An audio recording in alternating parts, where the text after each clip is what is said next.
Estamos de volta. Vamos transformar a educação brasileira para que ela se torne de fato e de direito uma prioridade, como tal, uma política de Estado. Esse é o assunto do Melhor e Mais Justo de hoje. E para essa conversa estão aqui comigo Luiz Roberto Alves, presidente da Câmara de Educação Básica do Conselho Nacional de Educação, e Daniel Cara, coordenador geral da Campanha Nacional pelo Direito à Educação, membro titular do Fórum Nacional de Educação. A gente está aqui conversando nos 2 primeiros blocos, o papo vai ficando animado e quem está aqui no estúdio com a gente, a técnica, quer participar do debate também. A Marina veio aqui para o meu lado, já deram um microfone na mão da Marina, porque ela também quer fazer pergunta para os nossos convidados. Professor,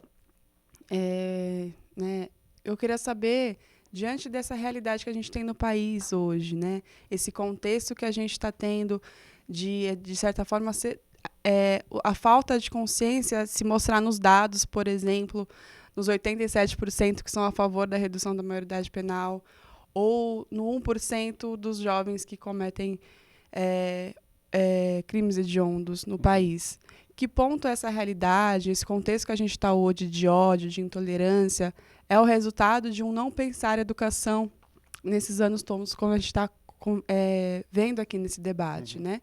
Nesse não pensar um plano anteriormente, não priorizar a educação no país, né? E como o PNE ele pode reverter na prática essa realidade, né? Essa consciência e esse fazer cidadãos. Essa falta de consciência. Essa falta de consciência e esse fazer cidadãos, que é o que, como o senhor colocou, o dever aí da educação da escola.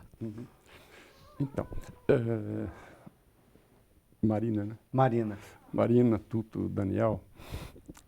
Eu gosto de discutir toda a legislação, tenho prazer, eu adoro ler a legislação brasileira sobre educação e os planos e tudo.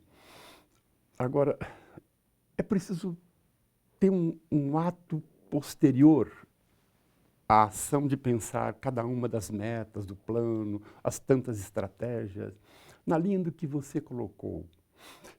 Eu não creio que cheguemos à qualidade, eu não creio que cheguemos aos números que desejamos para os nossos profissionais da educação. Eu não creio que nós transformemos a educação numa prioridade plena se a escola não for...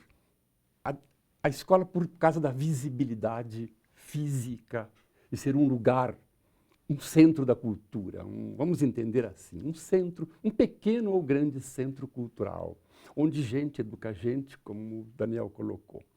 Eu não creio se a escola não for desejada e querida. Então, os 87%, por causa da insegurança, digamos que sejam, vamos lá, vamos meter um pouco mais de meninos e meninas na cadeia, e agora vamos, não com 16, mas então, quem fará o trabalho mais sujo? É quem tem 15, é quem tem 14, é quem tem 12. Vamos depois atrás deles também? Percebe? O saco é sem fundo. E eu queria afirmar, tá? como cidadão, tá? Como cidadão que pode ter alguns erros similares como brasileiro. Esta sociedade nossa jamais amou a escola. Nunca. Não há sinais para isso. Dizer que em alguns lugares do Brasil, as pessoas vão mais, vão sim. Participam de festas, participam sim. Colaboram um pouco mais. Há exemplos lindos. Estou pensando no todo. Esta não é uma sociedade que amou a escola, porque a escola foi sempre um adendo. Foi um pedaço, foi uma parte. Um apêndice. Um apêndice que ajudou a vencer na vida, que ajudou a dar alguma coisa às pessoas. Claro, ela ajuda sim, mas precisa amar a escola. Ou seja, como não posso obrigar ninguém a amar ninguém, aí vem que é necessário um trabalho de conquista.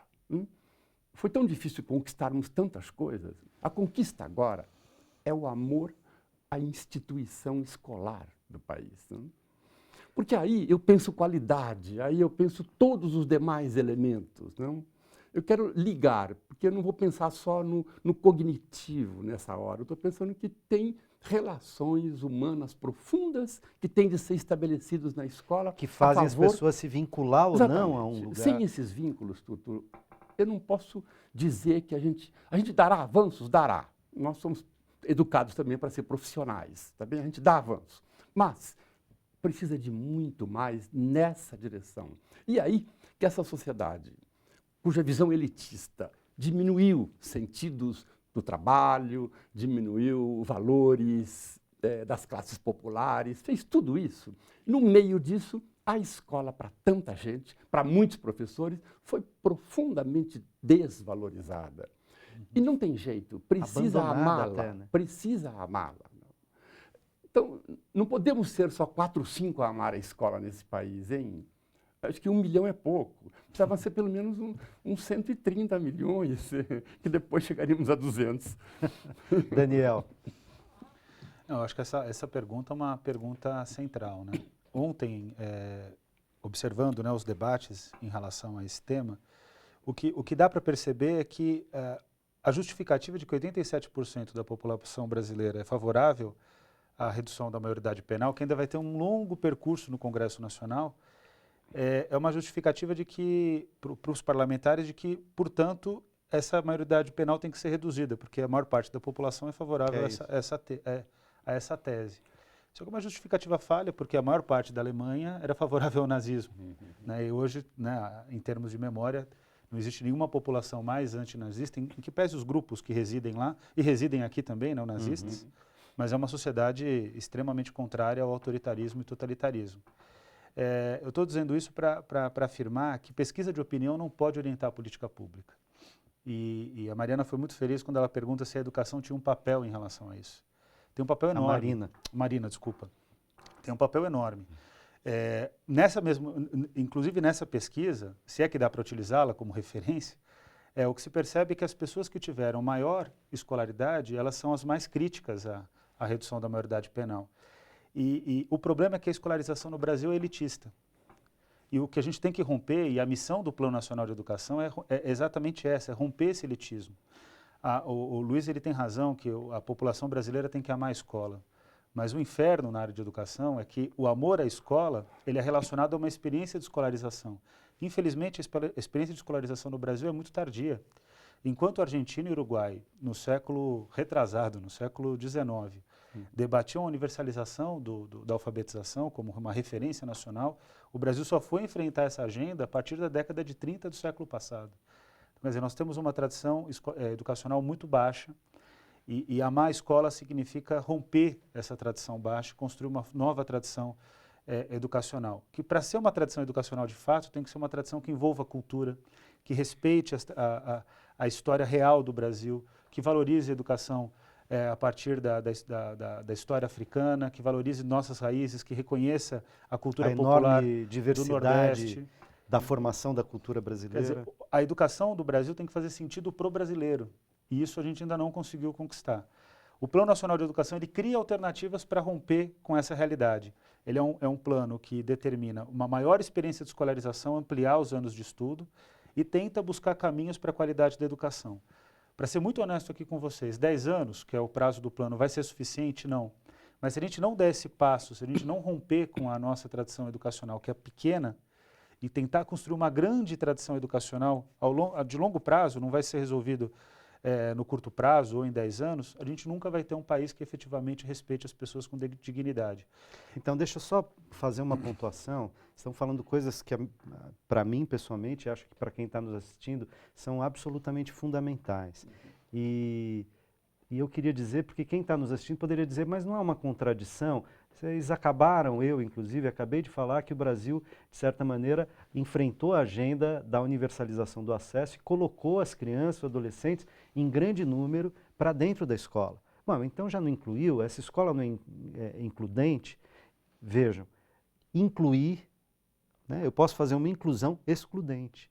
Né? Quer dizer, eu posso colocar para dentro da escola, mas se eu não qualificar a escola, se eu não fizer com que a escola, se eu não ajudar a escola a debater as questões de maneira aberta, não preconceituosa, não intolerante, se eu não qualificar a formação dos professores, se eu de algum modo não fizer com que os professores amem o trabalho que fazem, né? Ao contrário de temerem ir até suas escolas por conta da insegurança, por conta, enfim, das condições precárias de trabalho em muitas das nossas escolas públicas e privadas, porque é um mito de que a escola privada no ensino básico é boa, e você fala de escolas boas, entre aspas, aquelas altamente elitizadas, que também são poucas, tá certo?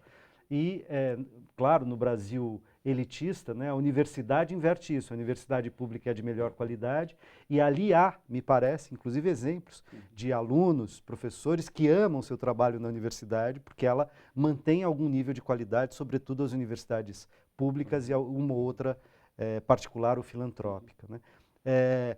Vocês estavam dizendo, portanto, e essa é a minha provocação, dizer, nós podemos ser includentes na escola e continuar excluindo? Pois é.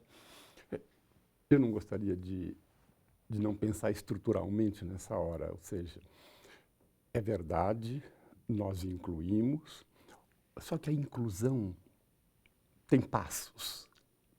Portanto, todas as reflexões que o Daniel faz sobre o custo aluno-qualidade, tivéssemos já homologado, assim como outras coisas, há mais tempo, tivéssemos investido mais, tivéssemos valorizado o professor, tivéssemos pensado nos valores econômicos como valores a serviço do humano, né?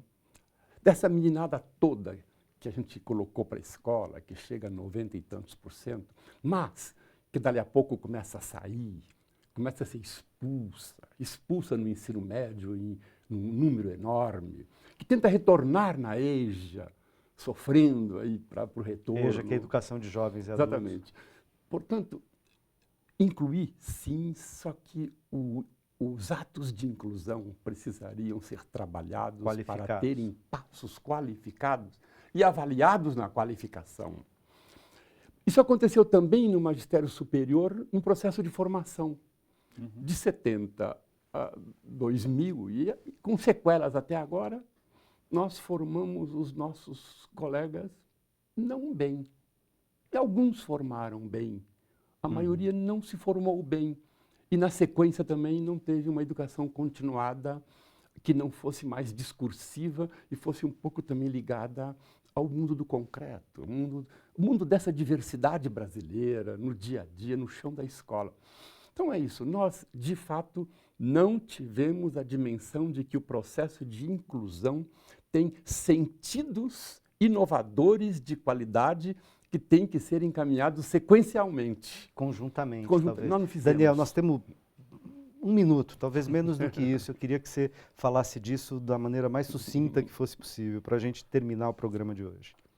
Bom, a tentativa do Plano Nacional de Educação é cumprir com essa tarefa de incluir com qualidade. Então, é recuperar as matrículas que não tiveram qualidade, que existem ainda sem qualidade, garantindo que as escolas sejam dignas, como pede a LDB e como demanda a Constituição Federal e como demanda os direitos humanos, quer dizer, aquilo que existe de mais básico em termos de direitos. E, ao mesmo tempo, fazer um esforço de inclusão que ainda não está completo. É preciso que o Brasil entenda que nós, mesmo no ensino fundamental, que foi que é considerado e que é considerado universalizado, nós temos muitas pessoas negras, moradoras de periferia, moradoras de quilombos, indígenas, moradores de regiões ribeirinhas no Amazonas que estão fora da escola. Estou falando de crianças de 6 até 15 anos de idade, 6 até 18 anos de idade. Então, é preciso que o Brasil entenda que ainda existe um esforço enorme de colocação de pessoas no ambiente termos de universalização escolar. Nós estamos distante da universalização. E, ao mesmo tempo, nós precisamos qualificar a matrícula. Para isso é preciso recurso, tanto para expandir como para qualificar. É preciso melhorar a formação dos profissionais da educação. É preciso garantir um salário adequado e é preciso construir escolas dignas. Então, o desafio é esse. Que não é pouco, mas que nós vamos enfrentar. Eu agradeço muito a presença de vocês, agradeço a Marina pela participação aqui conosco e agradeço também a você que nos acompanhou até aqui. A gente se encontra na próxima quinta. Um forte abraço.